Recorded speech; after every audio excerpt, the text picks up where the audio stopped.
Assalamu alaikum everyone. I hope you guys are doing well. So today we are going to continue our series of information security that is CS 205. So basically आज हमने जो है वो topic number 11 से start करना है. तो यहाँ से देखें आपको टाइटल से पता चल गया होगा that what we are going to cover in these modules. So सबसे पहले आपके पास टॉपिक है कि what is an information security program. अब इंफॉर्मेशन सिक्योरिटी क्या है ये तो हमने पढ़ लिया था प्रीवियस मॉड्यूल्स में. नाउ द क्वेश्चन इज़ कि इंफॉर्मेशन सिक्योरिटी प्रोग्राम क्या है, राइट.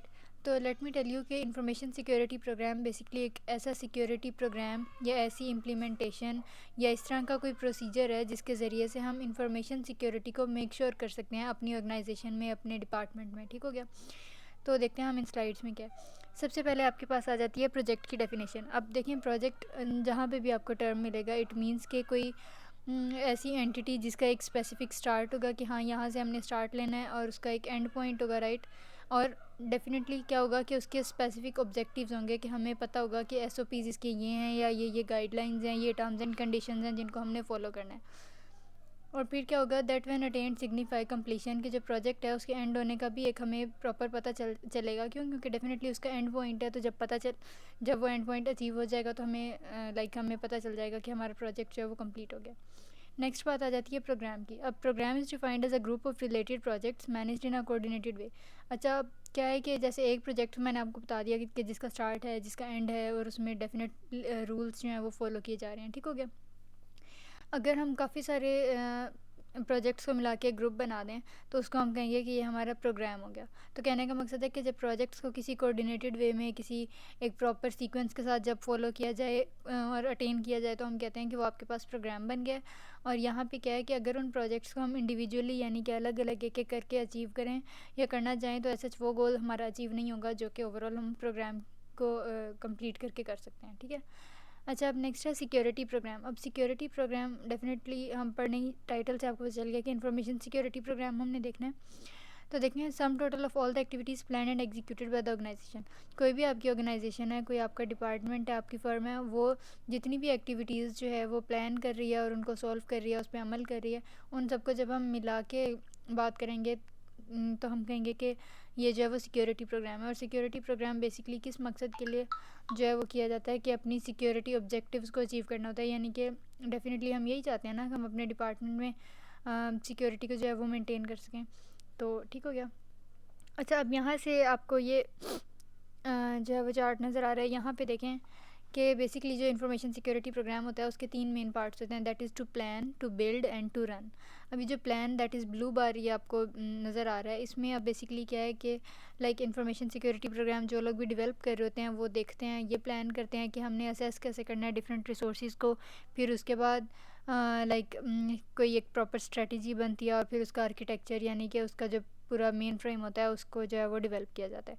नेक्स्ट आपके पास आ जाता है बिल्ड फेज़. अब बिल्ड फेज़ में बेसिकली हमने क्या करना है, इंफ्रास्ट्रक्चर बनाना है कि जो एक बेसिक स्ट्रक्चर होता है. उसके बाद प्रोसेसेस कौन कौन से यूज़ होंगे, उनको होल्ड कौन करेगा, और उसके बाद कंट्रोल्स के कौन कौन से प्रोसेस, कौन सी मैनेजमेंट जो है वो कंट्रोल करेगी. ठीक हो गया.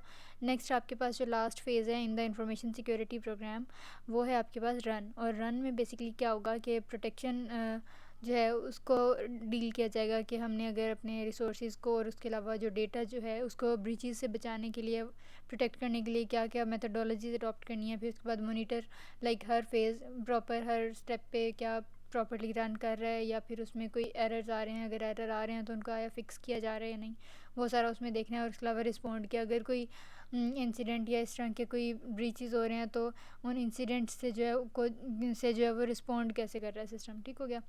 अच्छा, अब यहाँ पे देखें कि आईएसओ जो आपके पास स्टैंडर्ड ऑर्गेनाइजेशन है स्टैंडर्ड्स बिल्ड करने की, उसके अकॉर्डिंग कुछ रिक्वायरमेंट्स और कंट्रोल्स हैं इंफॉर्मेशन सिक्योरिटी प्रोग्राम के. सबसे पहले आपके पास पॉलिसी आ जाती है जो मैंने आपको बताया था कि ओवरऑल एक रूल्स और रेगुलेशंस की गाइडलाइन होती है जो सबको के लिए होती है और सबको फॉलो करनी होती है, राइट. उसके बाद management commitment and performance review. Management commitment को हम इंशाल्लाह एक नेक्स्ट टॉपिक में भी डिटेल में डिस्कस करेंगे. फॉर द टाइमिंग कि अगर जो मैनेजमेंट कमिटमेंट ये होती है कि किसी ऑर्गेनाइजेशन में जो टॉप मोस्ट अथॉरिटी है वो कितना रोल प्ले कर रही है लाइक उस ऑर्गेनाइजेशन के सारे प्रोजेक्ट्स को मैनेज करने में. ठीक है. नेक्स्ट है रिस्क मैनेजमेंट के. डेफिनेटली अगर कोई भी प्रोजेक्ट आपने स्टार्ट करना है या कोई न्यू स्टार्ट लेना है तो उसके लिए रिस्क लेना ज़रूरी है, ठीक है, और फिर रिस्क को कैसे मैनेज करना है, बेनिफिट्स और रिस्क में बैलेंस कैसे रखना है। उसके अलावा एसेट्स मैनेजमेंट, कि आपकी कंपनी जो है या आपकी ऑर्गेनाइजेशन जो आपकी फ़र्म है उसके जितने भी एसेट्स और रिसोर्सेज हैं उनको मैनेज कैसे किया जा रहा है। नेक्स्ट आपके पास आ जाता है एक्सेस कंट्रोल, के कौन से यूज़र्स को क्या अथॉरिटी है, क्या वो डेटा एक्सेस कर सकते हैं, क्या नहीं कर सकते। फिर बाद फिजिकल एनवायरनमेंट, ऑपरेशन सिक्योरिटी के कितने फंक्शंस हो रहे हैं और उनमें कितने सिक्योरिटी कंट्रोल्स अप्लाई किए जा रहे हैं नहीं। नेक्स्ट कम्युनिकेशन सिक्योरिटी, की अगर एक्सटर्नल ऑर्गेनाइजेशंस के साथ जो है वो कोई कम्युनिकेशन की जा रही है तो वो कितनी सिक्योर है, कितनी रिलायबल है और कितनी नहीं है, ठीक हो गया। नेक्स्ट है इंसिडेंट मैनेजमेंट, ये मैं आपको बता चुकी हूँ।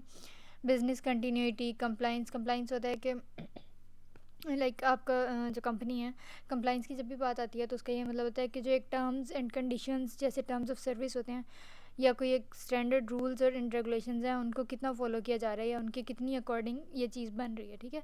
इसी तरह थर्ड पार्टी रिव्यूज़ के और कोई क्लाइंट्स या आउटर वो अगर देख रहे हैं उसको तो किस पॉइंट ऑफ व्यू या किस फैसेट से देख रहे हैं, राइट हो गया। अच्छा, अब नेक्स्ट आपके पास 4 लेवल सिक्योरिटी ट्रांसफॉर्मेशन मॉडल, तो ये हमने प्रीवियस मॉड्यूल्स में डिस्कस किया था। तो बेसिकली यहाँ पे इसको बताने का ये मकसद है कि इंफॉर्मेशन सिक्योरिटी प्रोग्राम की एक टॉप मोस्ट एग्जांपल है कि जो कोई भी इंफॉर्मेशन सिक्योरिटी प्रोग्राम होगा वो कितना सक्सेसफुल है या वो आने वाले टाइम में फ्यूचर में कितना इम्प्लीमेंट सक्सेसफुली किया जा सकता है, वो इस बात पे डिपेंड करता है कि जो आपका इंफॉर्मेशन सिक्योरिटी प्रोग्राम है उसमें आपने ये चारों स्टेप्स कितने ऑर्डर में, कितने सीक्वेंस के साथ और कितने अच्छे से एग्जीक्यूट किए हैं, ठीक है। तो इस पे डिपेंड करता है। सबसे पहले आपके पास आ जाती है सिक्योरिटी हार्डनिंग। सिक्योरिटी हार्डनिंग में हम बेसिकली क्या करते हैं कि पहले जो भी आपकी ऑर्गेनाइजेशन है, जो डिपार्टमेंट है, उसके सारे आईटी एसेट्स को आइडेंटिफाई करते हैं और फिर उन पे सिक्योरिटी कंट्रोल्स को मैक्सिमाइज़ करते हैं ताकि हमारे रिस्क कम हो सकें, ठीक है। अच्छा जी, अब वो कह रहे हैं कि जो 4 लेवल सिक्योरिटी प्रोग्राम है उसको हम आइडियल सिक्योरिटी प्रोग्राम के तौर पे इम्प्लीमेंट कर सकते हैं, जैसे मैंने अभी आपको बताया। और उसके बाद जब एक बेसिक पॉलिसी बन जाए तो ये जो चारों सीक्वेंस में प्रोग्राम्स हैं, स्टेप्स हैं, अगर इनको फॉलो किया जाए तो क्या होता है कि कंस्ट्रक्टिव रिजल्ट जो हमें मिलते हैं that is beneficial to the organisation, right. अच्छा जी, अब ये तो था आपका 11th टॉपिक। अब 12th की तरफ हम जाते हैं, that is role of an information security manager. अब अच्छा, ये नेक्स्ट टॉपिक सॉरी जो आपके पास 12th है, that is role of people, process and tech in information security. अब इंफॉर्मेशन सिक्योरिटी में पीपल यानी कि हम लोग, कोई भी यूज़र्स, उसके और प्रोसेसेस, कौन कौन से मेथड्स यूज़ हो रहे हैं, और टेक्नोलॉजी, इन तीनों का क्या काम है। तो देखें बेसिकली पीपल, प्रोसेस और टेक्नोलॉजी जैसे कोई ट्रायंगल होता है, उसके तीनों एंड्स पे एक एक चीज़ मौजूद है और तीनों का ऐसा होना भी ज़रूरी है ट्रायंगल के कंप्लीट होने में। इसी तरह जब हम इंफॉर्मेशन सिक्योरिटी की बात करते हैं तो हम कहते हैं कि एक ट्रायड है जिसके एक एंड पे पीपल हैं, फिर एक साइड पे प्रोसेस है और एक साइड पे टेक्नोलॉजी, ठीक है। अब अगर हम इन तीनों को ओवरऑल एक एस्पेक्ट से देखें, एक पॉइंट ऑफ व्यू से देखें, तो हम कहेंगे कि ये होलिस्टिक व्यू यानी कि एक कंप्लीट व्यू हमें दे रहा है इंफॉर्मेशन सिक्योरिटी का। और उसके अलावा ये तीनों जो हैं वो इम्पॉर्टेंट है और इसमें से किसी की इम्पोर्टेंस या किसी सिग्निफिकेंस को जो है वो हम इग्नोर नहीं कर सकते, ठीक है। अच्छा, अब यहाँ पे सबसे पहले लोग आ गए यानी कि है पीपल। अब ये जो पीपल हैं वो कैसे इंफॉर्मेशन सिक्योरिटी में इंपॉर्टेंट रोल प्ले कर रहे होते हैं, तो वो कह रहे हैं कि people must be train to effectively and correctly follow the policies, information security processes and implement the technology. कि इंफॉर्मेशन सिक्योरिटी को अगर हमने किसी ऑर्गेनाइजेशन, किसी डिपार्टमेंट या किसी फर्म में उसको मेक श्योर कराना है कि हाँ भाई ये इम्प्लीमेंट की जा रही है, तो उसके लिए ज़रूरी है कि वहाँ के जो भी लोग हैं, जो यूज़र्स हैं, जो पीपल हैं, उन्हें प्रॉपर एक ट्रेनिंग दी जाए, अवेयरनेस दी जाए कि क्या क्या पॉलिसीज़ हैं, क्या क्या प्रोसेसेस हैं और टेक्नोलॉजी को उन्होंने कैसे इम्प्लीमेंट करना है। अच्छा, अब यहाँ पे जो है वो कह रहे हैं कि सोशल इंजीनियरिंग और फिशिंग, इन दोनों के बारे में भी लोगों को अवेयर किया जाना चाहिए। तो देखिए, सोशल इंजीनियरिंग ये है कि लोगों को किसी टैक्टिक के ज़रिए से, किसी ट्रिक के ज़रिए से जो है वो उनको ट्रैप करना और उनको इस बात पे कन्विंस करना या फोर्स करना कि वो अपनी बैंक डिटेल्स या कोई अपने इंपॉर्टेंट क्रीडेंशियल्स, अपनी इंफॉर्मेशन किसी तरह शेयर कर दें। ये होता है सोशल इंजीनियरिंग। और इसी तरह से फ़िशिंग ये होता है कि अगर हम इलीगल अगर एक्सेस हो रही है, कि अनऑथराइज्ड यूज़र्स अगर डेटा को एक्सेस कर रहे हैं, तो वो बेसिकली फ़िशिंग है। और इसमें क्या होता है कि मोस्टली हमारी जो इंपॉर्टेंट पासवर्ड्स, लॉगिन्स और ये वाली इंफॉर्मेशन है वो हो रही होती है। और ये आमतौर पे जो है वो ईमेल्स, जो स्पैम ईमेल्स होती हैं, इलीगल ईमेल्स, उन पे क्लिक करने से जो है वो ये ब्रीचेस हो जाते हैं, ठीक है। नेक्स्ट है प्रोसेसेस। अच्छा, अब इंफॉर्मेशन सिक्योरिटी को मेंटेन रखने में या मेक श्योर कराने में processes do play a very important role. अब यहाँ पे कौन कौन से प्रोसेसेस आ जाते हैं, जैसे यूज़र्स एक्सेस मैनेजमेंट, जो मैंने आपको बताया कि किस लेवल के यूज़र कितना डेटा जो है वो व्यू कर सकते हैं या उसको अपडेट कर सकते हैं एंड ऑल दैट। उसके अलावा बैकअप्स को मेंटेन करना बहुत ज़रूरी होता है ताकि कोई ब्रीच हो जाए, कोई इंसिडेंट, तो उसमें जो है कोई एक सेफ़ प्लान आपके पास मौजूद है। फिर इंसिडेंट मैनेजमेंट मैं बता चुकी हूँ। इसी तरह चेंज मैनेजमेंट, वल्नरेबिलिटी मैनेजमेंट क्या होता है कि अगर लाइक कोई रिस्क आ जाता है तो उसको हमने कैसे एक प्रॉपर बैलेंस करना है। उसके अलावा रिस्क मैनेजमेंट। सबसे पहले आपके पास आ जाता है टेक्नोलॉजी। देखें, अब टेक्नोलॉजी जो है it do plays a very important part in the triad of information security. यहाँ पे सबसे पहले आपके पास फायर वॉल्स आ जाती हैं जो हम बेसिकली अपने लैपटॉप्स में या कंप्यूटर्स वगैरह में यूज़ कर रहे होते हैं, और ये किसी भी थ्रेट से जो है वो हमें पहले जो है वो लाइक नो हाउ हमें करा देती है या हमें इन्फॉर्म कर देती है कि कोई इंपॉर्टेंट स्टेप ले लो। इसी तरह एंटीवायरस प्रोग्राम्स होते हैं जो वायरस अगर कोई आ रहा हो, कोई बग आ रहा हो तो उससे बचाते हैं। उसके बाद email anti spam filtering solution, जैसे मैंने आपको बताया कि फ़िशिंग जो है वो मोस्टली स्पैम ईमेल्स के ज़रिए से होती है, तो ये फ़िल्टरिंग सॉल्यूशन है। इसी तरह web filtering solution, most of the times क्या होता है कि हम कोई ऐसा वेब पेज क्लिक कर देते हैं जो सिक्योर शेल से नहीं आया होता, सिक्योर रिसोर्सेज से सिक्योर उसका सोर्स नहीं होता, तो इसलिए टेक्नोलॉजी भी बहुत इंपॉर्टेंट पार्ट प्ले करती है। इसी तरह नेक्स्ट आपके पास डेटा लॉस प्रिवेंशन, जिसे DLP कहते हैं, ये आपने MCQs के लिए भी देख लेना है। तो डेटा लॉस प्रिवेंशन में बेसिकली क्या होता है कि लाइक हम ऐसे प्रोसेसेस और ऐसी टेक्नोलॉजी यूज़ करते हैं कि जो हमारी डिपार्टमेंट या हमारे ऑर्गेनाइजेशन के यूज़र्स हैं वो किसी तरह आउटसाइडर को डेटा जो है वो ना प्रोवाइड करें, मतलब ट्रैप में आके, राइट। अच्छा, अब यहाँ पे देखें इंटीग्रेटेड आपके पास SOC है, यानी कि बेसिकली पूरा एक सिस्टम है आपके पास कि कैसे जो है वो डिफरेंट लेवल्स पे इंफॉर्मेशन सिक्योरिटी प्रोग्राम जो है वो वर्क करता है और कैसे ये ट्रायड है। अब यहाँ पे देखें कि जो प्रेजेंटेशन लेयर है, दैट इज़ आउटर लेयर, उसमें सबसे ज़्यादा यूज़र्स इंपॉर्टेंट रोल प्ले कर रहे हैं, ठीक है। और इस तरह मैनेज डिवाइस लेयर जो है उसमें सबसे ज़्यादा टेक्नोलॉजी है, जैसे वेब हो गया, VPNs हो गए, data basis and all that. इसी तरह डेटा इंटीग्रेशन और ये जो इवेंट का रिलेशन लेयर है, इसमें आपके पास जो है वो प्रोसेसेस आ रहे हैं ज़्यादातर।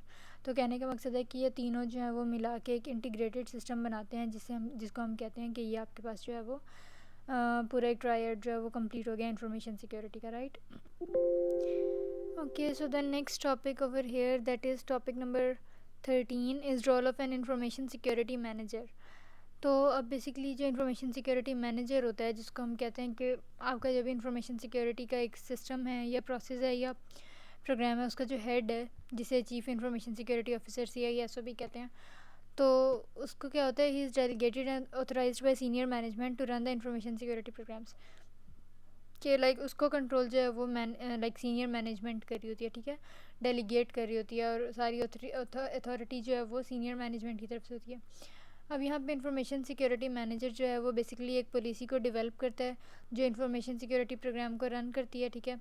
और अगेन वही बात आ गई कि सीनियर मैनेजमेंट जो है उसको साइन करती है। फिर नेक्स्ट आ गया कि उसके अलावा जितने रिसोर्स हैं आपकी ऑर्गेनाइजेशन के, और उसके अलावा ये सारी फंक्शनैलिटी के उन रिसोर्स को प्लान कैसे करना है, उनको असेस कैसे करना है, इम्प्लीमेंट उनको कैसे करना है, उनको कंट्रोल कैसे करना है, और एक क्रेडिट यानी कि उनका मतलब लाइक समझ लें कि क्रेडिटेशन उनकी कैसे करनी है कि प्रॉपर वो उस सिस्टम के, उस कंपनी के रूल्स के मुताबिक इंटीग्रेटेड है या नहीं, उसकी कंप्लाइंस में है या नहीं। तो ये सारा कुछ काम जो है वो इंफॉर्मेशन सिक्योरिटी मैनेजर का होता है। तो यहाँ पे देखें ओवरऑल उसके कितने काम हैं, लाइक उसने जो है वो बेसिकली क्या करना होता है कि मैनेज करना होता है या इम्प्रूव करना होता है किसको, पूरे इंफॉर्मेशन सिक्योरिटी की पूरी इंफॉर्मेशन को, डेटा को। उसके अलावा सिक्योरिटी प्रोवाइड करनी है, मॉनिटर करना है, कंट्रोल्स उसने देखने हैं, और उसके अलावा ऑडिट या टेस्टिंग भी करनी है, ठीक हो गया। इसी तरह ट्रेनिंग और अवेयरनेस, ये सारे काम भी जो हैं वो इंफॉर्मेशन सिक्योरिटी मैनेजर के होते हैं। देखिए, सबसे पहले तो है डेवलप पॉलिसी। अब पॉलिसी मैंने आपको बताया था कि एक जनरल गाइडलाइन होती है जो हर लेवल के लोगों के लिए, हर लेवल के यूज़र्स के लिए होती है, तो उसको भी basically develop information security manager या चीफ इंफॉर्मेशन सिक्योरिटी ऑफिसर ने ही करना होता है। उसके बाद ट्रेनिंग एंड अवेयरनेस, ताकि लोगों को पता चले सारी चीज़ों का। उसके अलावा सिक्योरिटी कंट्रोल्स को देखना है। उसके बाद ensure that the controls are implemented. अब अगर किसी डिपार्टमेंट में, किसी ऑर्गेनाइजेशन में कोई कंट्रोल्स लाइक हैं भी, तो ये मेक श्योर करना कि उनको कोई इम्प्लीमेंट कर भी रहा है या नहीं। इसी तरह रिस्क असेसमेंट के आपके बेनिफिट्स और रिस्क किसी बैलेंस में हो। अच्छा, उसके अलावा अगर हम और बात करें कि इंफॉर्मेशन सिक्योरिटी मैनेजर के क्या क्या फंक्शंस हैं, तो यहाँ पे देखें कि जो इंफॉर्मेशन सिक्योरिटी मैनेजर होता है वो बेसिकली सिक्योरिटी टेस्टिंग को कंडक्ट करता है, ठीक है। उसके अलावा वल्नरेबिलिटी मैनेजमेंट प्रोग्राम को मॉनिटर करता है कि ऐसा प्रोग्राम जो पॉसिबल रिस्क्स से अवॉइड करने के लिए होता है उसको मॉनिटर करता है कि वो अच्छे से प्रोग्राम रन कर रहा है या नहीं, या उसमें कोई जो है वो पिटफॉल्स हैं, कोई इश्यूज़ हैं, राइट। इसी तरह फैसिलिटेट इंसिडेंट मैनेजमेंट प्रोसेस। अब इंसिडेंट मैनेजमेंट प्रोसेस बेसिकली क्या होता है कि अगर जहाँ पे भी इंफॉर्मेशन सिक्योरिटी की बात होती है, there are always breaches and ransomwares, तो वहाँ पे उन ब्रीचेस, उन रैंसमवेयर्स और उस तरह के इंसिडेंट्स, ड्रॉबैक्स, पिटफॉल्स, उनको बचाने के लिए जो भी इंपॉर्टेंट स्टेप्स लिए जाते हैं, that is the role of information security manager. ठीक हो गया। नेक्स्ट आपके पास आ गया क्रिटिकल चेंज मैनेजमेंट एक्टिविटीज़ के। अगर आपके प्रोग्राम में, इंफॉर्मेशन सिक्योरिटी के प्रोग्राम में कोई भी इंपॉर्टेंट चेंज लाना है तो वो भी इंफॉर्मेशन सिक्योरिटी मैनेजर की हेल्प से जो है वो साइन कराया जाएगा।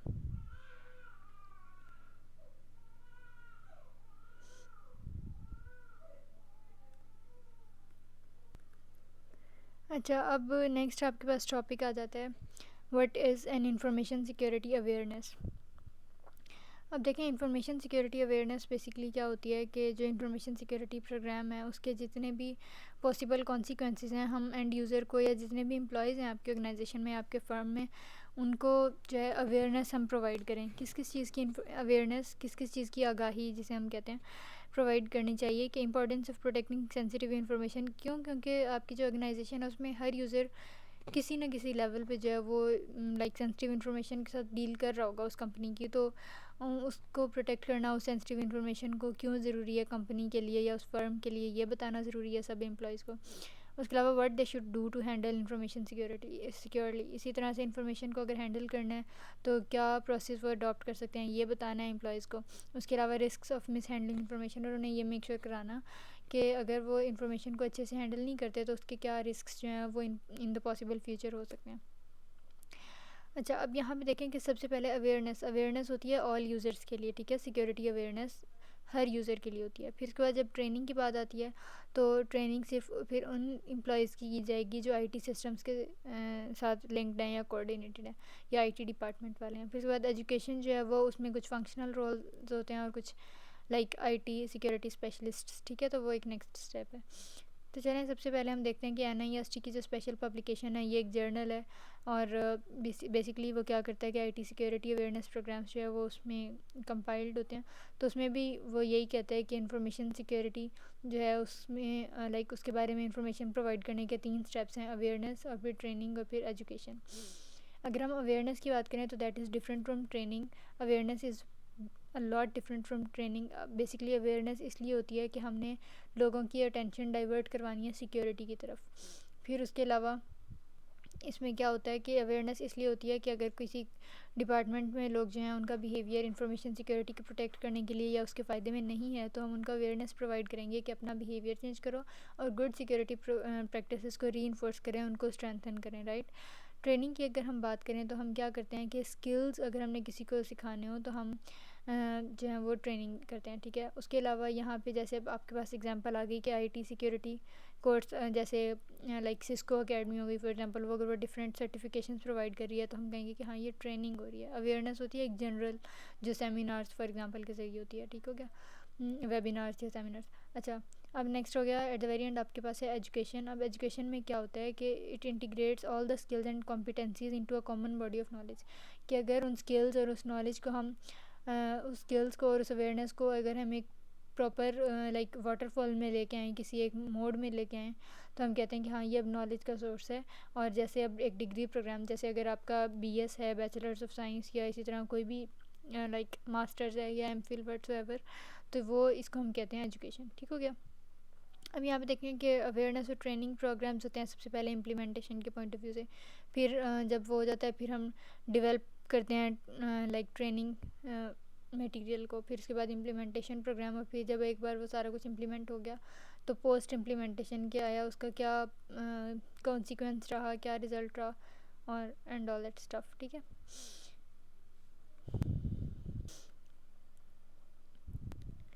अच्छा, अब नेक्स्ट मॉड्यूल जो है आपके पास that is topic number 15, that is about leading security standards and frameworks.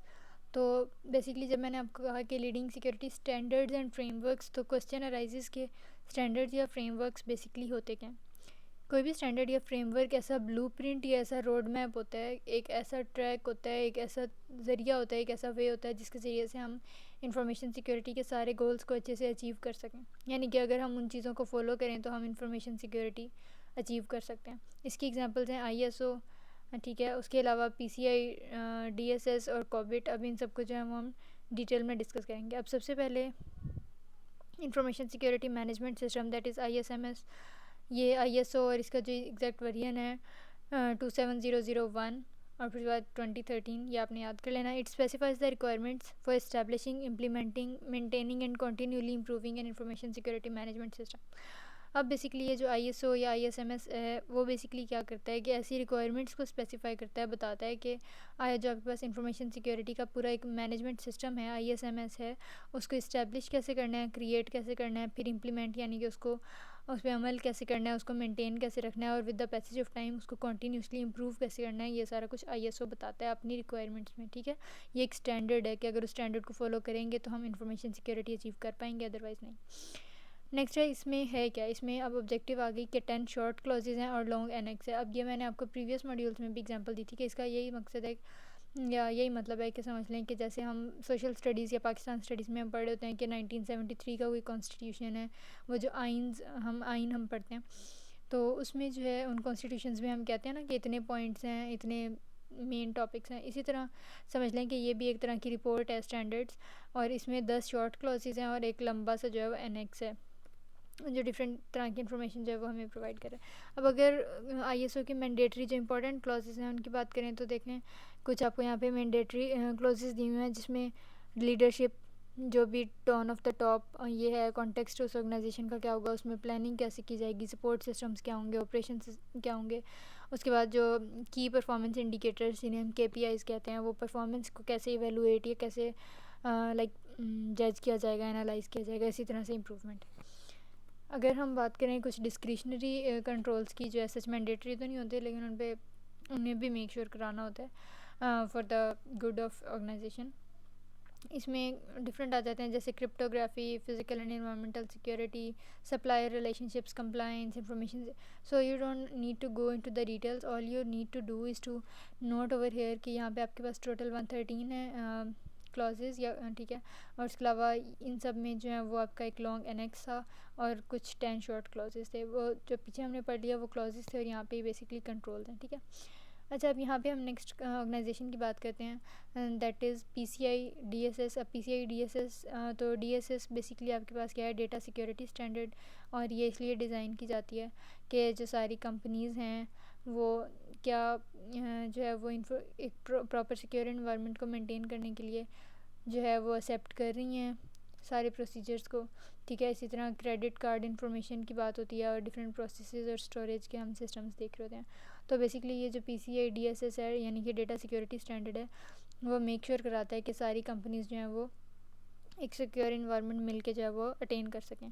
और उसके अलावा इसको स्टैंडर्ड सिक्योरिटी काउंसिल जो है वो SSC वो मेंटेन करती है। नेक्स्ट आपके पास SSC आ गया। अब वो बेसिकली एक इंडिपेंडेंट बॉडी है और इसको डिफरेंट कार्ड ब्रांड्स ने, पेमेंट कार्ड ब्रांड्स ने जो है वो क्रिएट किया था। और कौन कौन से आ जाते हैं उसमें, JCB, discover, American express, master card, visa. अब ये डिफरेंट पेमेंट कार्ड ब्रांड्स हैं।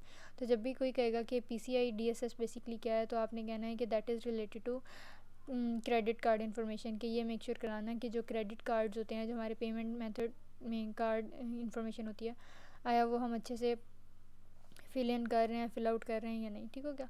अच्छा, अब नेक्स्ट इसमें अब बेसिकली क्या हो जाता है, 6 ब्रांड गोल्स हैं और इसमें टोटल आपके पास 12 रिक्वायरमेंट्स हैं। So again you don't need to go into the details, यहाँ पे फ़िलहाल हमारे सिलेबस में जितने हैं हम उसी को जो है वो स्टडी करें। अच्छा, अब यहाँ पे आप एंड पे देखें कि पेमेंट कार्ड इंडस्ट्री के जो लाइक PCI और फिर है ये आपके पास सिक्योरिटी स्टैंडर्ड, जिसमें मैन्युफैक्चरर्स आ जाते हैं, फिर उसके बाद सॉफ्टवेयर डेवलपर्स और मर्चेंट एंड सर्विस प्रोवाइडर्स जैसे जो आपके सिम कार्ड्स होते हैं।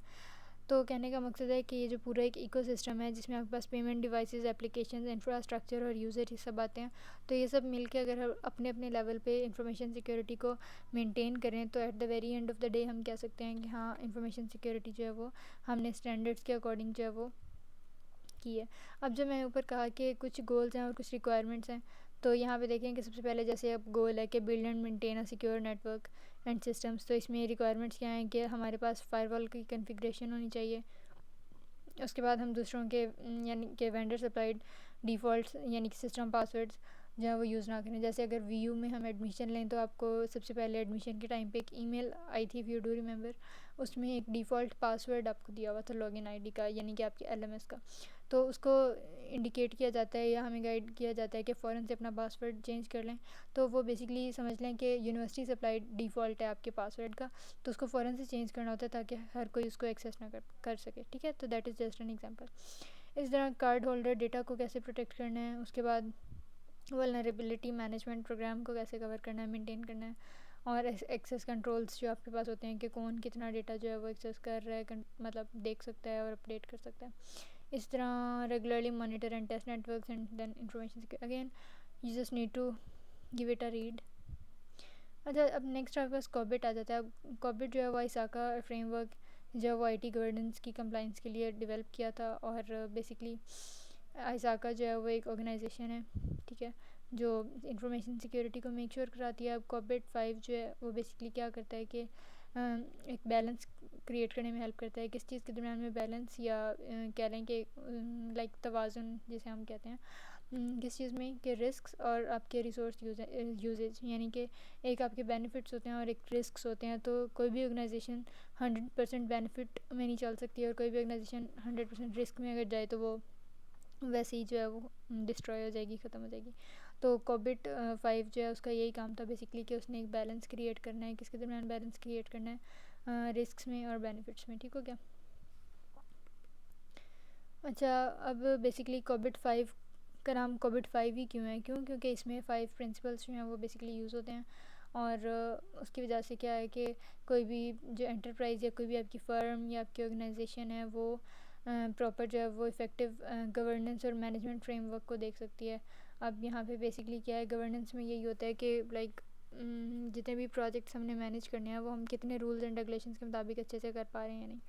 अच्छा, अब ये जो कॉबिट 5 है वो बेसिकली एक होलिस्टिक सेट ऑफ 7 इनेबलर्स पे डिपेंड करता है या बेस्ड है, और वो आईटी की इन्वेस्टमेंट और उसके अलावा बेनिफिट्स ऑफ स्टेक होल्डर्स के लिए जो है वो काम करते हैं। ठीक है,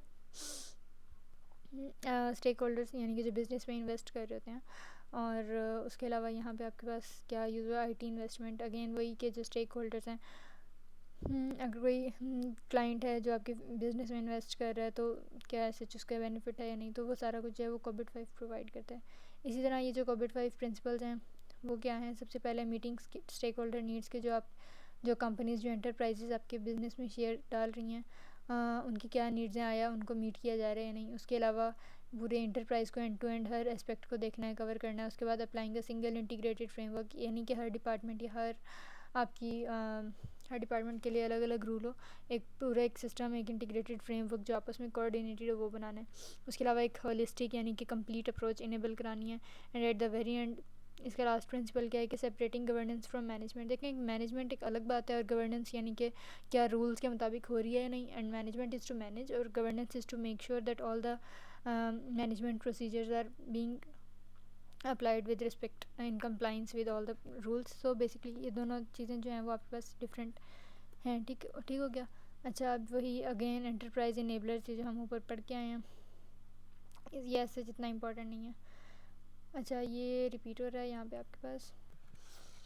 सो यहाँ पे जो हम कॉबिट 5 देख रहे थे, यहाँ पे इसका एब्रीविएशन भी देख लें। COBIT stand for control objectives for information and related technology, right. So the next topic that we are going to cover is in what is an information security risk. अब रिस्क बेसिकली क्या है? एक basic concept है जो depend करता है या inter related है सिक्योरिटी स्टैंडर्ड्स, फ्रेमवर्क्स और एक्टिविटीज़ से।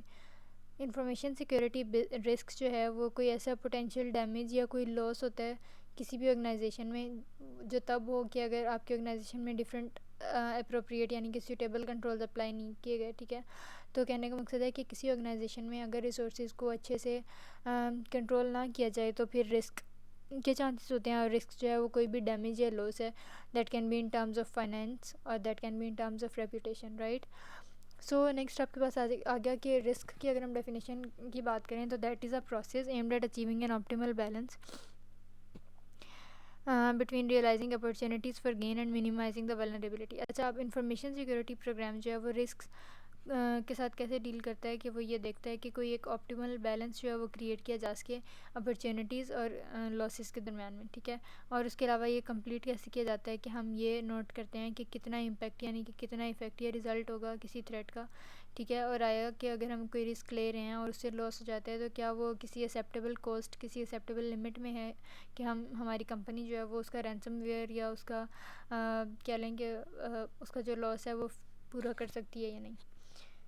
Risk is managed so that it does not materially impact the business process in an adverse way. So the question arises कि रिस्क को मैनेज करना ही क्यों ज़रूरी है। जैसे कह रहे थे कि रिस्क लेना तो ज़रूरी होता है फर्स्ट स्टेप लेने के लिए, तो अगर इतना ही ज़रूरी है तो उसको मैनेज करना क्यों ज़रूरी है? क्यों? ताकि जो आपका बिज़नेस है या जो बिज़नेस के अंदर प्रोसीजर्स हैं, प्रोसेस हैं, उनको वो ज़्यादा एडवर्सली इफेक्ट ना करे, फाइनेंशियली जो है वो डैमेज ना करे आपके बिज़नेस स्टैंडर्ड्स को, ठीक है।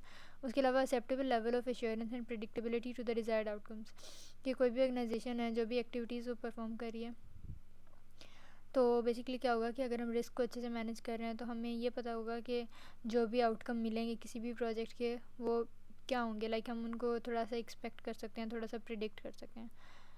अच्छा जी, अब यहाँ पे पूरा एक रिस्क मैनेजमेंट प्रोसेस है जिसमें रिस्क जो है वो सबसे पहले रिस्क ट्रीटमेंट है इसका डिफरेंट है, उसके अलावा रिस्क असेसमेंट, ठीक है। और डेफिनेटली इसमें आपके पास रिस्क कम्युनिकेशन एंड मॉनिटरिंग, उसके अलावा रिस्क को आइडेंटिफाई करना है, उसको एनालाइज करना है, एंड देन आपके पास जो है वो उसको इवेलुएट करना है, ठीक है। So you don't need to go into the very much detail, इसको एक बार आप देख लीजिएगा एग्जाम के पॉइंट ऑफ व्यू से। अच्छा, अब रिस्क असेसमेंट में सबसे पहले आ जाता है कि that is a foundation for effective risk management, कि अगर रिस्क असेसमेंट यानी कि अगर हम रिस्क को एनालाइज कर रहे हैं तो basically that will serve as a basic, और इससे हम रिस्क को अच्छे से मैनेज कर सकते हैं। उसके अलावा इसके लिए ज़रूरी है कि आपके पास सॉलिड अंडरस्टैंडिंग हो रिस्क यूनिवर्स की, लाइक कोई नेव पर्सन, कोई न्यू यूज़र जो है वो डेफिनेटली रिस्क को असेस नहीं कर सकता, एनालाइज नहीं कर सकता। क्यों? क्योंकि ही और she does not have a proper knowledge, जिसकी वजह से जो है वो नहीं बता सकता। नेक्स्ट आपके पास आता है nature and extent of risk to IT resources and potential impact on organisation and its activities. तो रिस्क को असेस करने के लिए ये भी ज़रूरी है कि हमें ये पता होना चाहिए कि जो रिस्क है उसकी क्या नेचर और है और क्या एक्सटेंट है, यानी कि वो किस हद तक जा सकता है। तो जो रिस्क मैनेजमेंट स्टेप्स हैं, सबसे पहले रिस्क एपिटाइट होती है, और उसके अलावा हम आइडेंटिफाई करते हैं रिस्क को और उन्हें असेस करते हैं। फिर एक प्लान डेवलप किया जाता है और फिर उस प्लान को इम्प्लीमेंट किया जाता है, और फिर एट द वेरी एंड उसकी मॉनिटरिंग की जाती है। और ये देखें एक कॉन्टीन्यूस स्टेप, लाइक डिस्क्रीट नहीं है, कॉन्टीन्यूस है कि एक स्टेप जब ख़त्म हो जाएगा तो डेफिनेटली फ़ौरन बाद जो है वो दूसरा स्टार्ट हो जाएगा, ठीक हो गया। नेक्स्ट है challenges with risk focused approach. अब बेसिकली चैलेंजेस क्या हैं रिस्क फोकस्ड अप्रोच के साथ, कि अगर क्या हो गया, अगर कोई ऐसी आपके पास इन्वायरमेंट है जिसमें कंट्रोल्स बिल्कुल नहीं है, ठीक है, तो बिल्कुल ही एब्सेंट है, तो क्या होगा कि रिस्क बेस्ड अप्रोच जो है that will become too academic, यानी कि उस पर फॉलो करना, उस पर इम्प्लीमेंटेशन करना बहुत ज़्यादा मुश्किल हो जाता है। इसी तरह एफर्ट शुड फोकस, अब इसका हल क्या है कि effort should focus on 4 step security transformation framework. और 4 स्टेप ट्रांसफॉर्मेशन सिक्योरिटी फ्रेमवर्क क्या था? सिक्योरिटी हार्डनिंग, फिर बाद उसमें वल्नरेबिलिटी मैनेजमेंट थी, इसके अलावा इंजीनियरिंग थी, सोशल इंजीनियरिंग, ठीक है। तो ये सारे जो एक प्रॉपर सिस्टम था 4 स्टेप, जिसको हम डिटेल में डिस्कस कर चुके हैं। So that was about information security risk. So the topic over here which we are going to look at is management commitment. अब management commitment, if I tell you in Urdu, management commitment ये होता है कि आपकी जो organisation है, जो आपकी कंपनी है, जो आपकी फर्म है, उसमें मैनेजमेंट, लाइक जो आपकी टॉप मैनेजमेंट है वो कितनी कमिटेड है इंफॉर्मेशन सिक्योरिटी को मेक श्योर कराने में। यानी कि जो आपकी टॉप मोस्ट अथॉरिटीज़ हैं, जो हेड्स हैं, डीन्स हैं, वो कितना इंपॉर्टेंट रोल प्ले कर रहे हैं इंफॉर्मेशन सिक्योरिटी में या प्रोजेक्ट्स की कंप्लीशन में या उनकी मैनेजमेंट में, ठीक हो गया।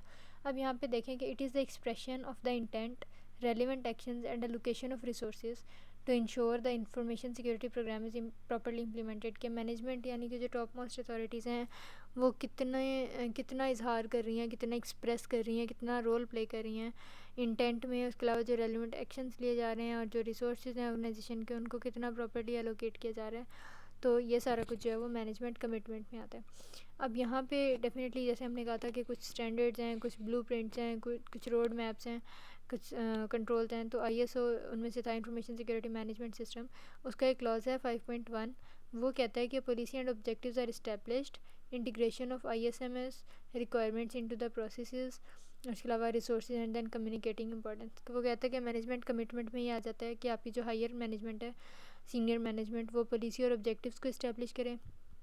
फिर उसके बाद जो इंफॉर्मेशन सिक्योरिटी मैनेजमेंट सिस्टम है उसको प्रोसेसेस के अंदर जो है वो इंटीग्रेट करे, यानी कि फ़ॉलो कराए। फिर उसके बाद रिसोर्सेज को प्रॉपर्ली एलोकेट करे, और फिर उसके बाद जो है वो इंपॉर्टेंस को कम्युनिकेट करे। किसकी इंपॉर्टेंस का? इंफॉर्मेशन सिक्योरिटी की या कह लेंगे इंफॉर्मेशन सिक्योरिटी प्रोग्राम की। उसके अलावा उसमें जो पॉइंट्स हैं वो है कि इंटेंडेड आउटकम्स आर अचीव्ड, के जो हम चाह रहे हैं आउटकम्स, जो ऑब्जेक्टिव्स, वो आया अचीव हो भी रही हैं नहीं। उसके अलावा directing and supporting the person, अब जो लीग्स हैं, जो एम्प्लॉयज़ हैं, जो यूज़र्स हैं, उनको उनकी सपोर्ट।